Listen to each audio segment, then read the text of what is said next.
قصص رعب مصر الغريبة.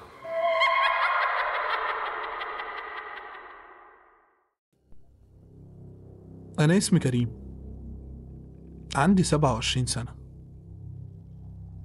موظف في أرشيف مكتبة من المكاتب الكبيرة في وسط البلد. مكان هادي وشغلي كله بين الورق والكتب القديمة. صراحة ما فيش حاجة كنت بحبها أكتر من ريحة الورق القديم والكتب القديمة. هتقولوا عليا مجنون، لكن دي كانت أمنيتي من وأنا صغير. كنت بحب القراية، بحب أقعد وسط الكتب كده، لحد ما في يوم جالنا تبرع بمجموعة من الكتب. صراحة أكتر لحظة بحبها في حياتي، خصوصا لما يبقى فيها كتب من النوادر، كتب قديمة. قعدت أفرز الكتب وأبص عليهم لحد ما وقع في إيدي كتاب كان بالنسبة لي حالة نادرة جدا. كتاب غلافه من الجلد، شكله حلو مش وحش، وحالته كأنه متحافظ عليه بقاله سنين. فتحت الكتاب، قلبت الأوراق بتاعته، واضح إنه مكتوب بخط الإيد، لغة عربية، بس لغة عربية مش مفهومة شوية أو غامضة. تحس إن هي اللي كان بيكتبها كأنه كان مستعجل.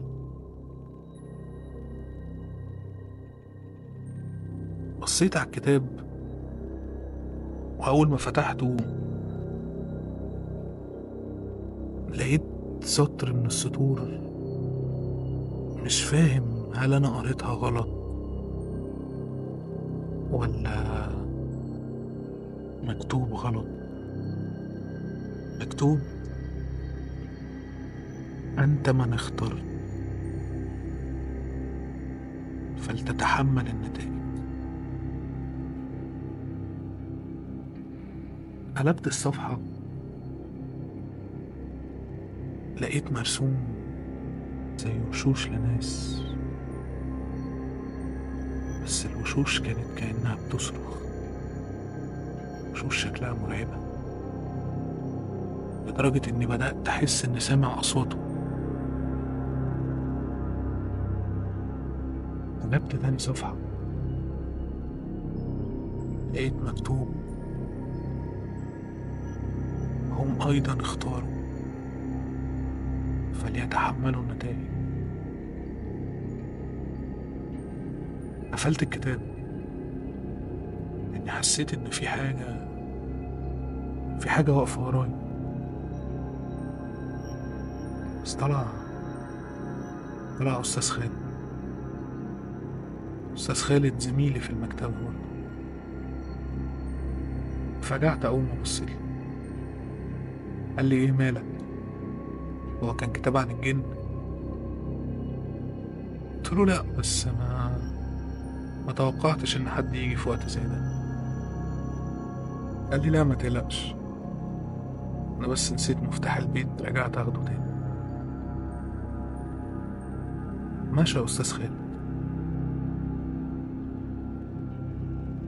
ورحت عشان أفتح الكتاب مرة تانية. صراحة الفضول شدني. قفلت المكتبة من بره ودخلت عشان أشوف إيه الكتاب. الغريبة إن الكتاب ما كانش ليه عنوان. فتحت الكتاب مرة تانية، والغريبة إني ما لقيتش أول صفحتين قريتهم من الكتاب. أنا ما لقيتش أي حاجة في الكتاب. كتاب أبيض، ورق فاضي، مفيهوش أي حاجة. قلت أكيد ما كانش بدايات. فتحت الكتاب تاني، لقيت مكتوب: تحمل نتيجة اختياراتك. مفهمتش، هو الكتاب بيكلمني ولا دي حاجات مكتوبة بجد؟ فتحت الصفحة التانية من الكتاب، لقيت مكتوب كلام غريب كأنها طلاسم. قعدت أقراها وأنا مش واخد بالي أنا بقرا إيه.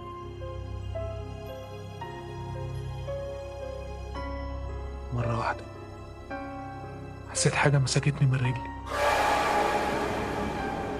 ثبتتني على الأرض، مش قادر أتحرك. ببص على الكتاب، لقيت الكلام مكتوب بالدم. وقفت قراية. كل ما كنت بوقف قراية، لأن كل ما كنت بقرا كانت الحاجة اللي كانت بتمسك في رجلي بتقوي مسكتها أكتر، كأن نار ماسكة في رجلي. اتوترت وقفلت الكتاب. حسيت كأن الحاجة اللي كانت ماسكة رجلي بدأت تفوق. قمت من مكاني ببص حواليا، لقيتني في مكان غير المكتب. لقيتني في مكان ضلمة، بيت، بس بيت قديم. مبقتش عارف أنا فين. كل اللي عملته إني قعدت أقرا قرآن في سري. أنا مش فاهم إيه المكان ده. بصيت قدامي، لقيت واحدة ست لابسة فستان أسود. مرة واحدة بصت لي،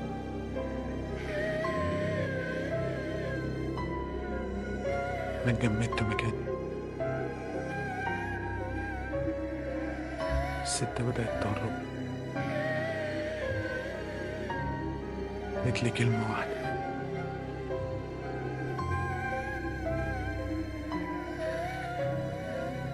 أنت القاتل.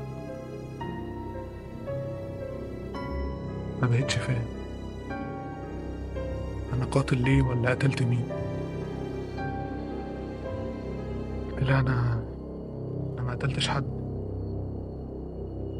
بصيت لي وضحكت ضحكة مرعبة. مشيت جوه مكان كأنه مقابر. أنا مش قادر أتحرك من مكاني. مش عارف أروح فين. مشيت وراه، وقفت قدام مقبرة. مقبرة مكتوب عليها اسمي.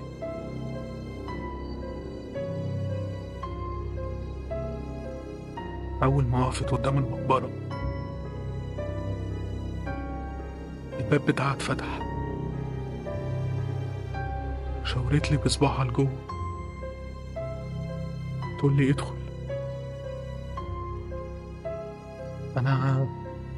أنا مش أدخل فين. بصيت لها لقيت على وشها ابتسامة مرعبة. طلعت أجري وأنا مش عارف أروح فين. جنبي على اليمين مقابر وعلى الشمال مقابر. وفجأة لقيت مقبرة تانية اتفتحت، مكتوب عليها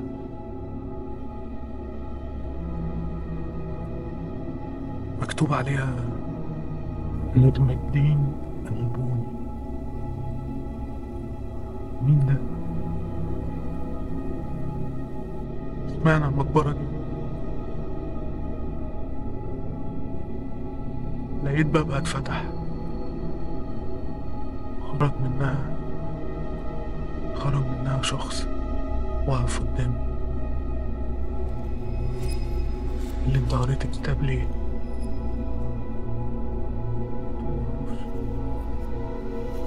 أنا فكرته كتاب عادي. بصلي وابتسم نفس الابتسامة المرعبة وقال لي: أنت القاتل. لقيت نفسي اتجمدت مكاني. لقيت أصوات ضحك جاية من كل حتة. المقابر اللي حواليا كلها بتتفتح.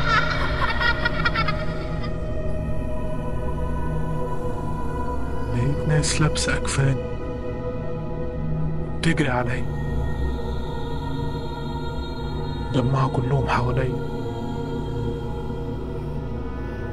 بدأت أحس ضرب مجرح في كل مكان،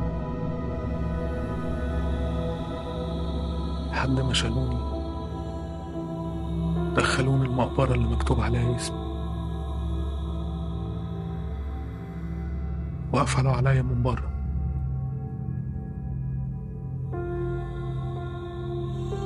آخر كلمة سمعتها كانت: فلتتحمل نتائج أفعالك. وفجأة لقيت حد بيخبط على كتفي. ببص جنبي وحواليا، لقيت نفسي أنا في المكتبة لسه. ده أستاذ خالد. يقول لي: إيه اللي مبهدلك كده؟ مالك في إيه؟ كنت بتتخانق؟ لقيت نفسي لسه في المكتبة ونايم على ترابيزة من الترابيزات، ووشي كله متبهدل كأني كنت بتخانق مع 100 شخص. قلت له الكتاب ده لازم يختفي من هنا. قال لي: كتاب ايه ونخفي ايه؟ هو فين الكتاب ده اصلا؟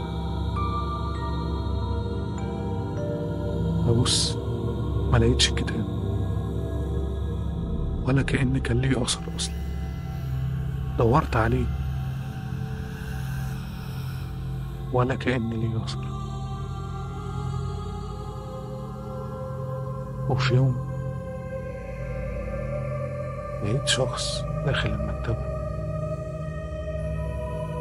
شخص لابس لبس قديم جدا، لبس زي لبس زمن البشوات، لابس طربوش. لقيته جاي بيقول لي: أنا عايز أهدي الكتاب ده للمكتبة. قلت له: مفيش مشكلة، ممكن اسم حضرتك؟ وأنا بسجل اسمه على الكمبيوتر قال لي: أنا اسمي نجم الدين البوني. اتجمدت مكاني، قمت عشان أبص عليه تاني، لقيته اختفى. فتحت الكتاب عشان أسجله جوه المكتبة، لقيت أول صفحة مكتوب فيها: أنت القاتل.